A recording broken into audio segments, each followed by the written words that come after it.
Okay, so I'm going to talk about all things death, which is really exciting, lively topic. We're going to talk about do not attempt CPR, confirming death, and certifying death, including when you refer to the coroner. These are all things that have come up and will come up again. So, DNAR. Don't know if there's enough for one each. I've got some as well. But have you got some as well? I'm pass those down as an example of the DNAR form. The real version. Maybe don't fill them out with your name on and keep them on you. Maybe just write void on top of your copy or something if you're going to fill it out. Think about that. So, DNR is something that you need to consider as early as possible in any patient that comes into hospital. Okay? There are a number of situations in which it would be appropriate to file a DNAR. When a cardiac or respiratory arrest could happen and would be deemed to be unsuccessful, and that's by the judgment of the medical team. When it might be successful but wouldn't be appropriate because of the patient factors, for example, comorbidities, disability. You need to weigh up the benefits, the burdens, the risks of resuscitating each person individually. And also when the patient has full capacity and says, if this were to happen, I do not want to be resuscitated, regardless of their medical condition otherwise. So, the patient's relatives, members of the healthcare team, all people that need to be involved in the discussion when it comes to DNR. This may require that you make a formal assessment of capacity of the patient. So, if you remember, capacity relates only to each decision individually. Even if the patient has been deemed to be non-capacitous throughout their stay in hospital, you need to reassess their capacity to make a specific decision.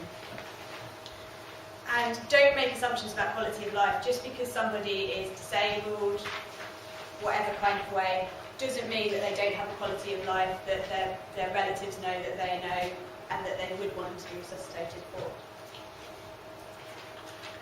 So, document really carefully all discussions surrounding DNAR.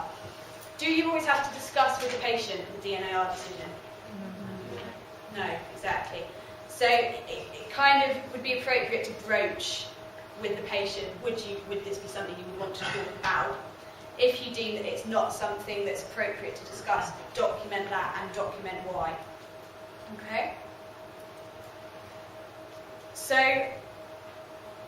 when you're having the discussion, be it with the patient, be it with a relative, there's a number of things you need to sort of mention.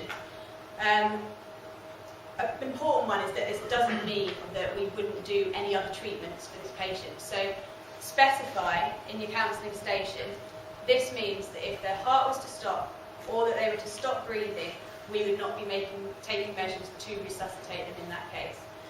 You can give specific examples like this does not mean if they had an infection we wouldn't be treating actively with antibiotics. It doesn't mean this, it doesn't mean that. It specifically means if the heart stopped, if they stopped breathing, we wouldn't be resuscitating, essentially. And the other thing to note as well is that it shouldn't override the clinical judgment if the patient experiences arrest that's not expected and is from an easily reversible cause. For example, if they've got a signed DNAR, they go under anaesthesia for a planned procedure, and as a result of the anaesthesia they have a respiratory arrest, that would be a situation in which a clinical judgment might say, okay, this isn't what we expected, we will resuscitate them from this, it's easily reversible. Okay? In an emergency, if there's no time to make a proper assessment as to whether to resuscitate or not, resuscitate. Especially if you find a patient, you don't know the DNR status, put out the crash call until it's proven otherwise. Why are you laughing at me? Is that obvious? No, I was just thinking about that woman I found. Oh yeah. Yeah. So the form, can everyone see the form? Yeah?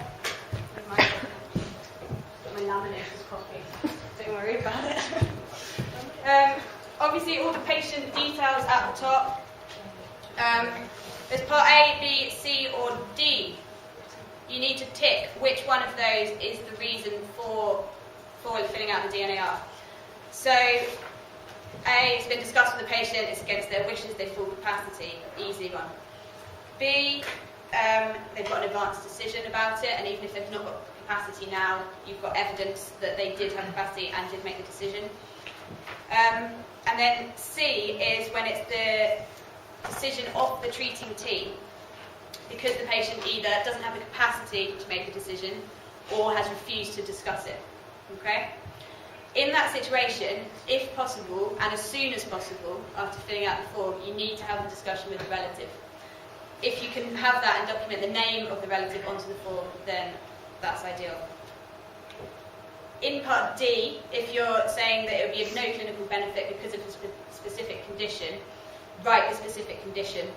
I think elderly is not acceptable. Old age is not acceptable in this form. So you need a comorbidity of some sort. And again, the name of the relative, if possible. Can we sign DNAR forms? Yes, but they'd have to be countersigned.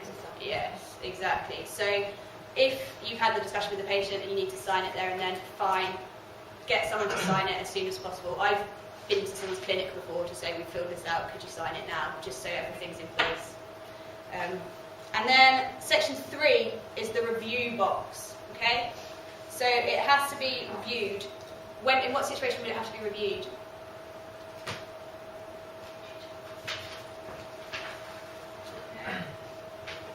You're looking on the back. So if there's any change in circumstance whatsoever, it would be appropriate to review the form. If any change in the patient's condition whatsoever. In that case, you would need to pop the date on and put the decision at the time. So, that's the form. We'll move on to confirming death. This is usually our job if the patient's expected to die or if they've been on the LCP. If they're not expected to die, you've got a whole crash team there generally, and generally it'd be a more senior person on the crash team that would then go through the confirming the death, etc., and doing all the documentation. So generally, certainly every time I've confirmed death, it's been a nurse called and said, this patient who was on the LCP has died, could you come and confirm the death? Is that the same for you guys? Yeah. Okay. So just take a note of the first time you're called. And when you go in, these are the things that you need. You don't have to have a nurse with you. It's sometimes nice to have a nurse with you, especially the first time you do it. And if the nurse was there at the time of death as well, then it's quite useful to have her there. Medical notes with you, stethoscope, pen torch, and check whether the relatives are in the room. If they are, say to them, I need to carry out a few checks. Do you want to be here or do you want to leave? Some would, some wouldn't. If the patient's been on the LCP, on the last page of the LCP, there is just a simple checkbox that you can tick and sign, essentially putting the time of death on. Otherwise, you would need to write it all out. So, has anyone had to confirm death? Or been there when someone has? Yeah. What sort of things do we need to do? Check people. Feel for a pulse. Check for a response. Yeah. Okay. So, central pulse I heard. How long do we check for central pulse for? 2 minutes. 2 minutes. I do it for 1. Has this changed? It varies on the different books because it says different Right, heights. okay. Listening to heart sounds, breath sounds. How long do we do that for? 3. We did 3. Why 3? Does anyone know? Change self-breathing. Okay. So I've been told that if after 3 minutes you've had no breath sounds, no breathing, then that's going to be enough for them to be completely brain dead anyway. So this is the protocol. Check the identity of the patient first and foremost. This will be obviously against the wristband. Check for response. Check for the light response in the pupils. Feel for the central pulse. Listen to the chest for heart sounds and for breath sounds. That can be a combined listen. And then expose the body to look for anything dodgy, essentially. Any signs of trauma, any massive hemorrhage. Check for a pacemaker at the time as well. And that's all there is to it. What do you need to do next? Exactly. So, like I said, if it's the LCP, it's easy. It's just the check boxes. If it's not the LCP, you need to write in the medical notes. So it's the 1st of August, your first hour hasn't gone very well. You get a call, you've confirmed the death, and this is an example of what you'd write in the notes. Write down how long you listened for the things for. write down that there's no pacemaker in situ, and then write at the top the time that you were called to come, and then the time that you record as the time of death is the time that you confirm the death. So along the bottom, patient confirmed death, dead at 10 a.m. on the 1st of the 8th, 2013. There's some people say you should write rest in peace, some people say you shouldn't. I don't think there's any hard and fast rule. I always do. Yeah. Sign it, print it, bleep number, GMC number has to go on this entry as well. Do you not do that? No. It's because it's just in the certification process. They may need to contact you, they may need to find you. Fine. So, certifying death. Nowadays, all deaths must be discussed with the treating consultant. So when you have a discussion with the consultant, this is often the first that they'll know that the patient is dead. So have the notes with you, they'll want to know the details of what happened. Some things they'll expect, they'll know, some things they'll have no idea. And note the time as well that you have this discussion with the consultant, because this is something else that you need to put on the form later. Do you need to have seen the patient in life to fill out the death certificate? Yes. Do you need to have seen the person in death to fill out the death certificate? No. Okay.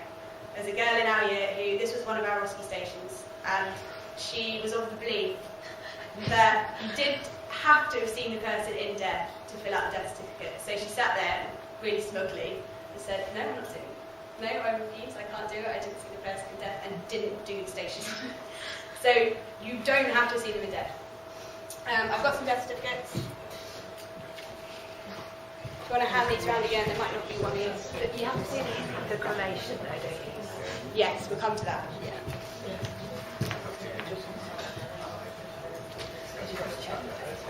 Okay. Go back. So, in what situations can you think of that you might need to make a referral to the coroner? If there's been a trauma or it's been a violent death. Yeah, trauma or violence? 24 hours in hospital. Since being to hospital, yeah. Cause of death. Prison. Correct. Any others? Is it 3 days? There's no specific time on that, but it's before, if it's during the anaesthetic or before complete recovery from an anaesthetic. So they might have recovered with that within 5 hours. So Cause of death is a nephrologic disease like mesothelioma. yeah. Abortion. Okay. If they've had an abortion. Yes, if you've got it. That's not on my list, but that's true. This is my list. All deaths that occurred in 24 hours of admission, cause of death unknown. If it is violent, unnatural, or suspicious. Suicides, all suicides need to go through the coroner. If it's due to an accident, including RTAs. Self-neglect, neglect by others. Industrial or occupational disease or poisoning. Any patient detained under the Mental Health Act. During an operation or before complete recovery from the anaesthetic. And detention in police or prison custody. There are a couple of others. That's another. I just didn't I didn't realise this was one, but I got told by the bereavement staff. So I filled it all out. And they're like, no, you should first coroner. If they've got like a infectious disease, if they've got hepatitis or something, you have to call the coroner and talk to them about how they contracted it. And then usually they'll just say that's fine, and they'll certify it. But I had no idea, and so I was about to certify them. So if you speak to the coroner, it doesn't have to be a official referral to the coroner. You can call up the coroner and just have a chat if you want, just for some advice. You will then have to document on the cremation form that you had a discussion with the coroner and the nature of the discussion with the coroner, but it doesn't need to go through as official referral. So, Parts 1A, 1B, 1C and Part 2 are the main things that you need to get to grips with, and that's what you want to have a look at on those forms that are going around. So Part 1A is a disease or condition leading directly to the death. So this is the thing that they died of. You can't put a mode, so you can't have cardiac arrest, you can't put kidney failure without specifying why or how. Can you think of any others that you couldn't put down for 1A? Yeah, sepsis.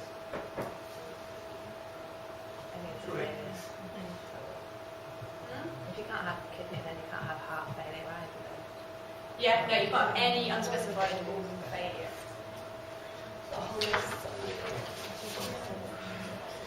This is a list. There's asphyxia, brain failure, cachexia, debility, uremia, syncope, shock. Some of them seem a bit weird, like biliary sepsis. I would have thought you could put biliary sepsis. You can't put biliary sepsis. Fine. Yeah, so those things you can't put in 1A. So it might just stop at 1A. You may have one cause of death and that be it, and you don't need to put anything else. For example, if there's an advanced metastatic cancer, you might just want to put that. Otherwise, if there's something that led to 1A, put it in 1B. If there's something that led to 1B, put it in 1C. Again, if there's only one thing that leads to 1A, you can stop there. You don't have to go any further at any stage as long as you've got 1A and that stands alone. So, part 2, you can put as many as you want of other things that the patient had that were not part of the causal sequence that led to death, but did contribute in some way to the death. So anything that essentially had made them less likely to survive the things that did lead directly to the death. So, patient A died following a major intracerebral hemorrhage. She had a known bronchial squamous cell carcinoma, which had metastasized to her brain. She also suffered from diabetes mellitus, suffered from angina, and had had a left-sided knee replacement 2 years ago. Just have a little think in the chat about what you'd put in each thing.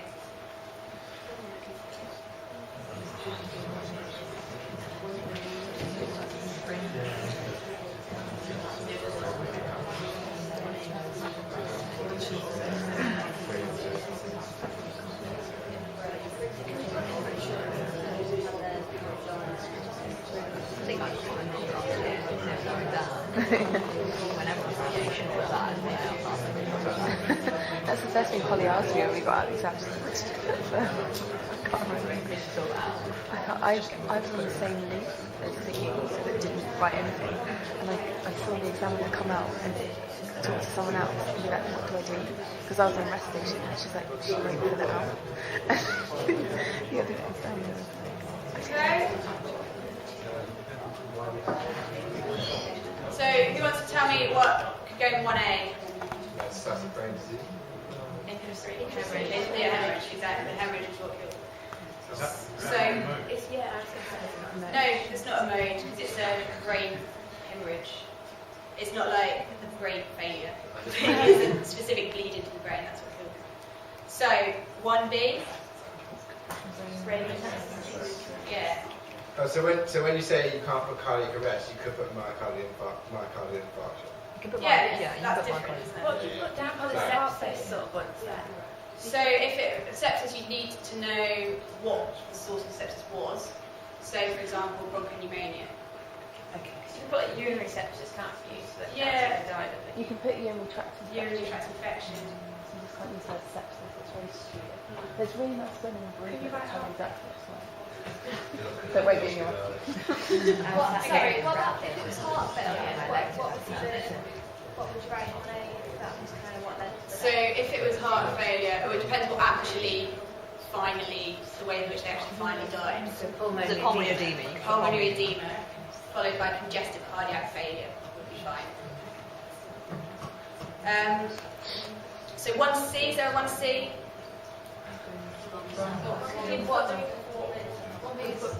We put cerebral metastases would be.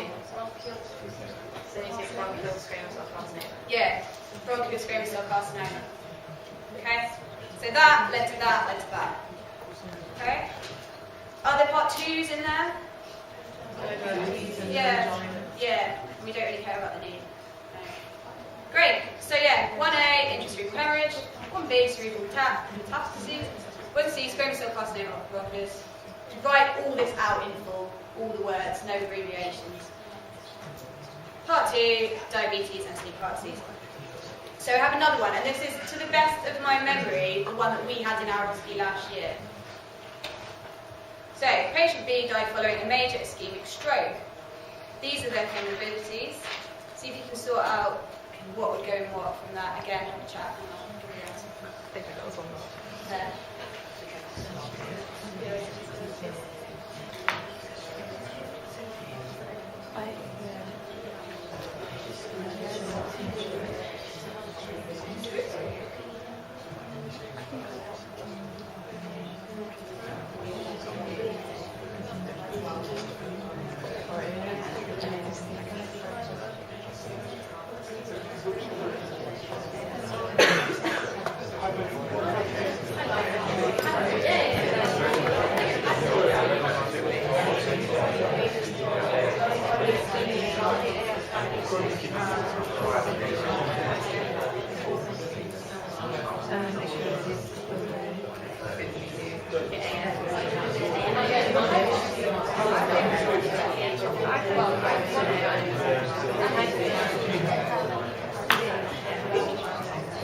Okay, so what's 1A? Yeah, ischemic stroke is 1A. Is there a 1B? Yeah. Is there a 1C? Yeah, exactly. So you can put 2 in, that's fine. Hypertension and ischemic heart disease both directly cause AF. AF directly causes ischemic stroke. Brilliant. 2? Yeah. Yeah. And we don't care about the pH. Great, very good. Ischemic stroke caused by AF, caused by hypertension and ischemic heart disease in a patient with DM and CKD. Excellent.